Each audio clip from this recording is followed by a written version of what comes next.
Right now, there are 23.5 million Americans who live in what we call food deserts. We wanted to come up with priorities. What were the needs in the larger South Memphis area? And one thing that came up over and over again was access to food. You can easily get to a McDonald's and there's food on every block. It's just not high-quality food. We blame the individual for so long, and it's not the individual's fault.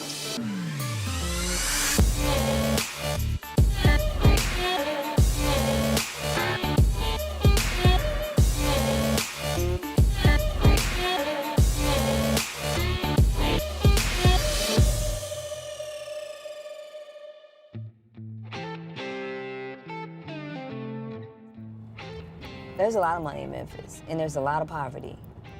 You know, we have parts of South Memphis where whole streets and blocks are just vacant. It's like a war that people left due to some catastrophe, but it was just white flight and sprawl. And so what used to be a small family-owned grocery store is now a vacant building, and on one end of it, they have a liquor store that's typical of South and North Memphis. Nobody is going to be attracted in terms of grocery stores, retail, to an area that is sparsely populated and looks and feels dangerous.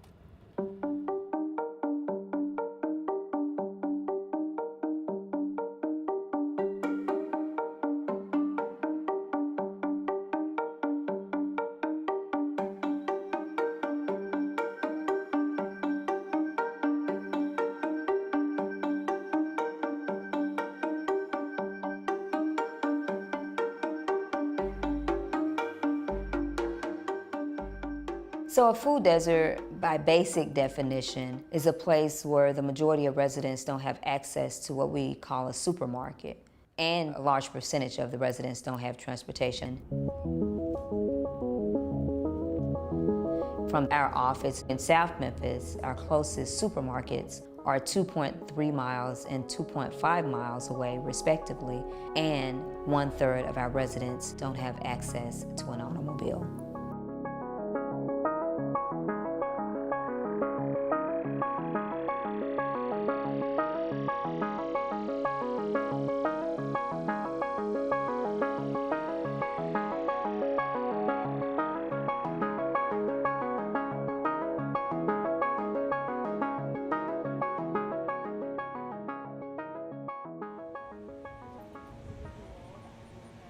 My name is Dolores Bayman. I have 5 children. I stay in South Memphis. I work for an elementary school as a janitor. A couple of years ago, it was a grocery store right up here across the street, but it's been shut down for over 10 years now. It's just an empty building. Without transportation, I have to call and ask someone to come and take me to the grocery store, or maybe catch a bus, and it takes like 45 minutes to an hour just to get to the grocery store. So when I go to the grocery store, this is some of the basic food that I buy. I buy lasagna, spaghetti, rice, their noodles. I have our canned vegetables, the basic meats. Right here, chicken, pork chops. I buy neck bones, turkey necks, basic food. And over here, I have their kind of quick food. We have corn dogs, burritos, things like that. When I go to the convenience store, it's not much I can feed them there. I have to feed them like something quick they're not gonna get full off of. But if I go to the grocery store, I get a chance to cook a full course meal. Hey, how are you? This is a typical Memphis convenience store. They have a little produce, which I'm proud. They have some potatoes and onions. But if you notice right behind, there are sodas. 2-liter sodas and snack foods. So cookies and chips and candy and Kool-Aid, whole aisles of chips. Even more soda, sugary American breakfast foods, cereals, mechanically separated chicken, which is already kind of scary sounding. Contains 2% or less of beef, pork, and so those are the type of ingredients that you're getting. This is pretty typical of what people have access to just walking up in their neighborhood. So the ingredients in grape drink, I don't know what anything is other than water. So.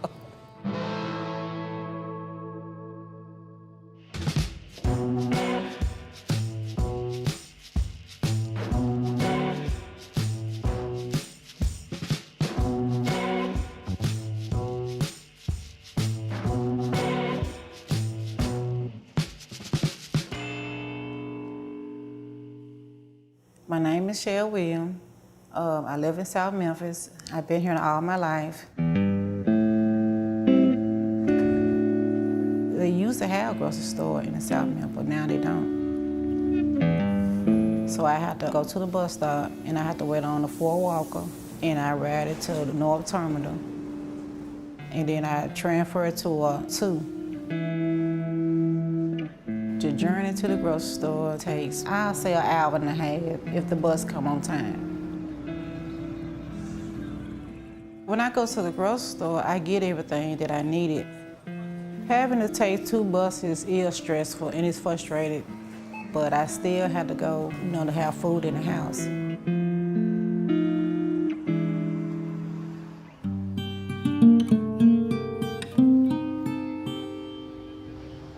East Memphis is a majority white, upper middle class and wealthy area. Affluent people who own multiple automobiles have choices and much access to fresh food. And so we're in a parking lot of a well-known brand, Whole Foods. And across the street, there's a national grocery store chain. That same chain has a very upscale store on the other side of the movie theater. And just a mile and a half away is a Sprouts grocery store. Not even a mile east of here is a fresh market. This is very different from the experience of Memphians 4 or 5 miles north of here, 6 miles southwest of here in South Memphis, in the most distressed neighborhoods.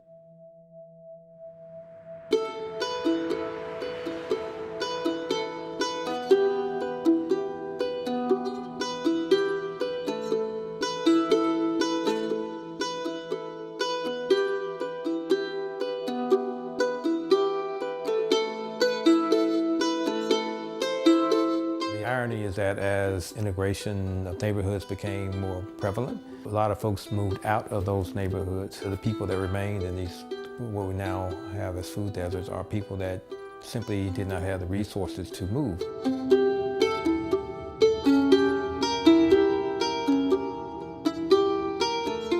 The challenges are multiple. When grocery store operators look at can they make money, the answer from their perspective is possibly, but probably not. So this site is one of the sites that we identified as a potential location for a grocery store in South City. This probably would have been the most ideal site for a grocery store operator. The property was on the market. It was at a price point, frankly, that was just above our ability to pay, as well as try to provide incentives to the grocery store operator to make it an economically viable opportunity. So over time, it has now been acquired by one of our local craft brewery companies, and they're building a brewery that hopefully will provide some jobs for the residents, where it will help them from an economic standpoint. And it'll be a great addition to the city, but unfortunately, it won't be available for a grocery store.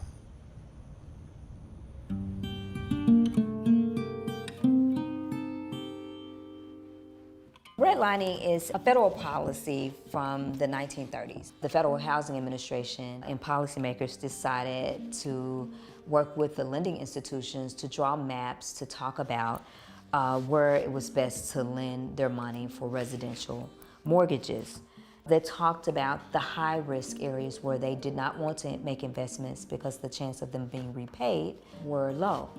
And those areas and cities looked like areas where moderate and poor people lived and where Black and minorities lived.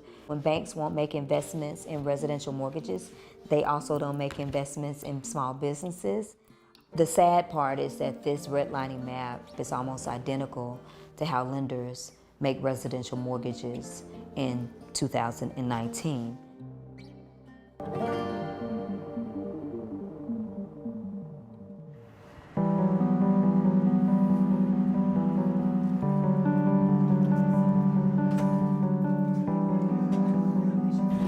Can you help me find all of the grains or starches in this? I was trained to educate families on healthy eating.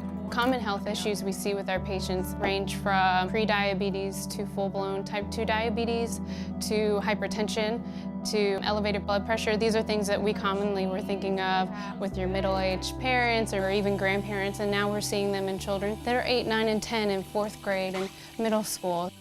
Zucchini, that's a weird word. Zucchini? Sounds like bikini. Bikini? Yeah, that's what we're chopping today. Every corner you turn, there's always a fast food restaurant, but if we can get more restaurants in our city where you can eat healthy food, especially in certain communities and certain areas, we would actually love that. We blame the individual for so long, and we have to start seeing that that's not working. It's not the individual's fault. It is our entire environment, and we're not going to see changes in health until we go out into the community and create change.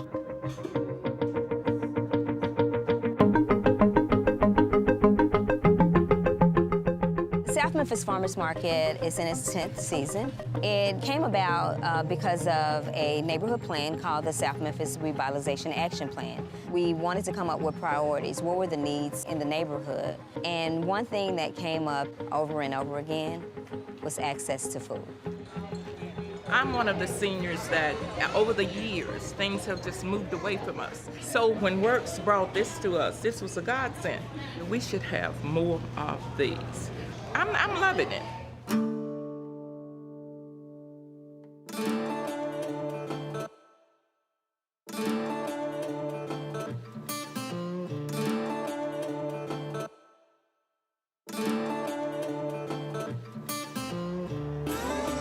Gatekeeper of income, Lord Poverty, house of my home is a fear giant in the 7 kingdoms. The next time my dad gotta pay for our food with stamps your mouths, better stay shut.